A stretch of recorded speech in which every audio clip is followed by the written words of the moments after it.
Welcome everybody, it's Wild West. Got a pretty crazy story from this week, so we're going to go over that and maybe take a look at some silver at the same time. So sit back and enjoy.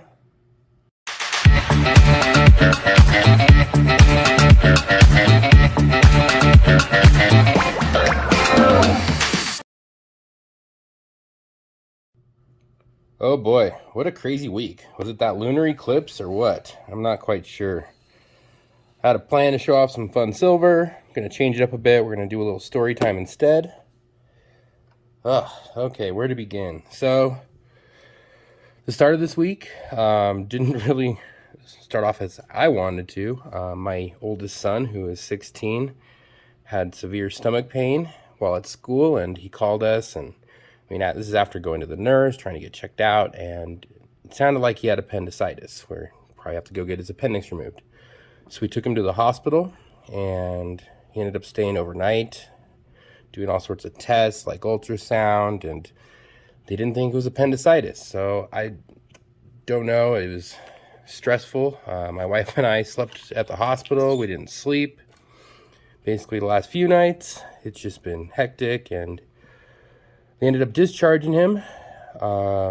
Really no solution. He just felt better. We're just kind of keeping an eye on it. So maybe send a prayer train our way, the premier train. We'd sure appreciate it, because we really don't know what's going on. They're still trying to find out if it's just a viral thing or if he still might have to get his appendix removed. So that's where we're at there. The one story I wanted to kind of share with everybody that kind of shocked me at the hospital was they're having an extreme staff shortage. It was crazy.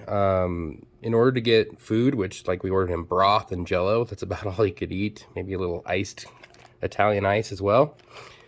And it was kind of shocking to see was it National Guard? Yeah, the Air National Guard showed up. So that they're working the kitchen there. That's how short staffed they are. And I mean, somebody shows up, and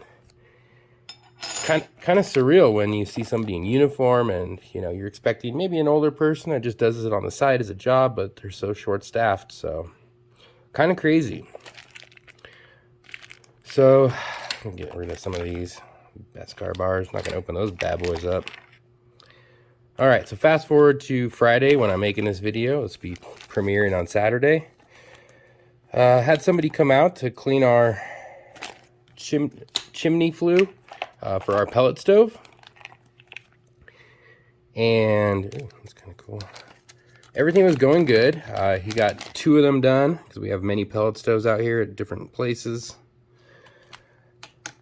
Oh boy, and that's when things got crazy. Here, I'm going to move this for a second, because we got to explain this story real quick. All right, and it got a little crazy because he cut himself really bad. Oh my goodness, it was insane. He was installing some sort of device on the back. I guess it's called the hopper. It's a little electronic hopper that just spins to put the wood pellets into the stove and get it going. And right about here on his thumb, he was using like some sort of Allen wrench and his power tool, and this entire chunk of skin was just ripped off like in an instant. I mean, it was deep too. I think it was like right about here. It went down like a quarter of an inch, maybe half an inch. Oh man, and I could just see in his eyes he was panicking. And just to let everybody know, I work in a doctor's office, but I am more in the administration side. I do the office manager, mainly billing work right now since the whole staying at home thing. And for instance, my wife is a nurse. She usually handles things like this, but I was the only one home. Yeah, and I don't do particularly well with blood. But, you know, I stepped up, I grabbed my confidence, pulled up my big boy pants, and I got the job done. So I just jumped into action. The first thing I did, just grab him some Kleenex. I mean, just basic Kleenex like this. I grabbed a stack of them, like 20, and I said, all right, put this on your hand, put pressure on it, and just walk with me, okay? So I walked him up to his truck, because he said he had a first aid kit there. And then it got really crazy. It was bleeding pretty profusely. I luckily found one of these in his first aid kit, antiseptic wipes. He started shaking when he started looking at it. I could tell he was going into shock because he started collapsing. I said, okay, don't worry, bud, just sit down. And I tried to get his attention distracted. I said, oh, look at those birds over there. We had some crows, and I think there was like a hawk just on the fence in the background. So I said, hey, look at those. Just keep an eye on those. Don't worry, I got this. And his shaking continued. He ended up kind of collapsing, almost passing out. I just kept talking to him, keeping his hand raised above his heart. And I just went to work, just like my wife has done many a times. I've watched her, and all right, so I'm just going to kind of show everybody what I did. It really wasn't too hard. I mean, the most important thing is after I got, most of the blood out of the way, and by the way, you got to put these on. I didn't even ask him any questions, but you've got to have gloves. So if you're coin hunting and you have gloves, if not, you should just have some gloves at home anyways. They're always handy. Great tool. So put your gloves on, protect yourself. Then I did the antiseptic wipes. These are to kind of prevent any infections from forming. And then I just put a dose of Neosporin on there, and you'll usually find a little packet like this in those first aid kits. I put some gauze like this. This is sterile gauze. See how it's in a packet? Just open it up, put the gauze on, and then grab a big Band-Aid. And look at the size of these Band-Aids. And okay, you can kind of get an idea there. So it was right there, boom, all the way across with some good pressure, and that worked. I didn't see any like excess blood coming out. This was holding the pressure fine. But then all of a sudden he said, I'm not doing so good, and he pretty much passed out on me. He was laying down in the dirt by his truck. Don't worry, I supported his head, and he came back to real quick. And he said, I think I need to go lay down. I said, okay, just collect your thoughts, don't worry. And this is where that confidence is coming in, guys. I'm not usually the one to do this, but I ended up, just realizing, don't worry, he's looking up to me. We're like over 30 minutes away from an ambulance ride or even me driving him into town. So I took control of the situation, cleaned him up, called my wife because actually I wanted to make sure I did everything correctly. She said yes, but I needed to get him laying down with his feet above his head, or above his heart actually, and keep his hand up above his heart too. Got that all taken care of. Put him on a couch, he laid down. Within about 20 minutes, he was back to normal. He felt good. He saw there was no blood. He actually finished the job that he was doing. And I had him set up at our office just to go in, and he's hopefully getting stitches as we speak, as I'm making this video. Because I mean, that chunk was huge. He's probably going to need stitches, and I don't know. And they said they were going to make sure that I cleaned it up correctly just to be safe, because there's a lot of that little fine black powder all in those pellet stoves. So this is a good test run for me. I mean, I know we're all silver collectors, coin stackers, but emergencies happen, and we all have to be prepared in our own way. So I used my confidence.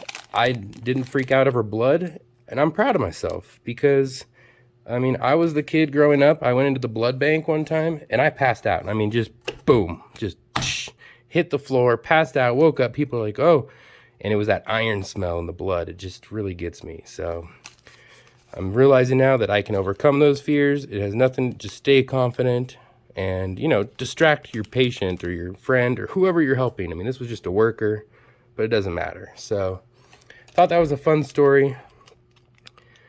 Oh, boy, all this silver stacking, and maybe I should be stacking other supplies too, and okay, one of the best things you can get is just a simple first aid kit, and it doesn't matter what it is. Just look for how many pieces it has, and you can add to it. That's what we usually do. You open this one up, you can see it's got gloves, alcohol swabs. They usually have scissors, aspirin, tweezers for splinters, burn kits, all sorts of fun stuff in these. And you can always add things if you need to afterwards. That's what we do. We have many of these all over the house in vehicles, but maybe we should start stacking things like this because the hospitals are a little understaffed right now, and I saw that firsthand. So I want to let my fellow stackers know that it's important to have other things out there than the cool shiny silver, the gold, the copper, the platinum. So that was kind of my little quick story. Oh boy, I have lost about 10 pounds this past week because of the stress, and I just haven't been eating When your child's in the hospital, it's just, I don't know. You can't describe it. It's not fun. You don't wish it upon your worst enemy. So, I don't know. It's one of those things. So, I hope everybody kind of listens to my story. You know, it ended up being okay. He drove into town. I'm assuming he stopped by the office and got a little work done on him, double checked it out, or he just went to another place. I don't care, as long as he's okay. And he said he was extra thankful that I was there. Boy, you don't realize these things when they happen out in the wild, but when you're over 30 minutes out of town, things can go downhill real quick. So, ooh, look at that Trident stacking. I like his channel too. All sorts of fun silver inside of this guy. This, I believe, is my one with mostly capsules. If you notice, like even the dragon here got the double capsule. That's way cool. Oh, what a week. Like I said, was it that lunar eclipse that caused everybody to just have accidents or what? Because I've seen fires everywhere lately and accidents. Like there was a plane crash in Estes Park when they were trying to put water with one of those air tankers. The air tanker crashed. Unfortunately, the pilot did not make it. He and his family rest in peace. Wow, that's a really cool coin. $1, 2020. So, yeah, eventful week for Wild West. I hope you out there all had a great week and it wasn't eventful like mine, just nice and relaxed. Because this whole world's getting crazy. And I think we're all going to need to rely on our skills to help each other. Whether that's a medical, whatever it is. Well, those are really cool. I like these triangle coins. I believe there's 4 in the set. And I did get at least 1 of each. I think like some of these I had 3 when they were only like $30 a piece. Look at that, triangle coins. Those are fun. Awesome. Oop, there's another one. Boy. Oh, that's a type 2. There's the type 1. 2016. Alright, well, you know, I had a whole plan to go over some silver today. Instead, I just thought I'd chat with you guys. I'm a little stressed. I'm tired. I'm probably going to go take a nap after this. It's just been an eventful week in general. But I thought I'd share my story with everybody. Let everybody know, you know, the National Guard is probably in every one of your city hospitals right now. Working behind the scenes. I mean, ours was only working the food distribution, but who knows what else. And I respect those guys. Thank you so much. I appreciate you. All right, everybody. Well, my time is up. Thanks so much for stopping by, listening to my crazy story. All right. Rawr. That lion. Look how still got more to go through, but that's okay. Thanks so much for listening to my cray-cray story. All right, everybody. This is Wild West. Everybody have a good one.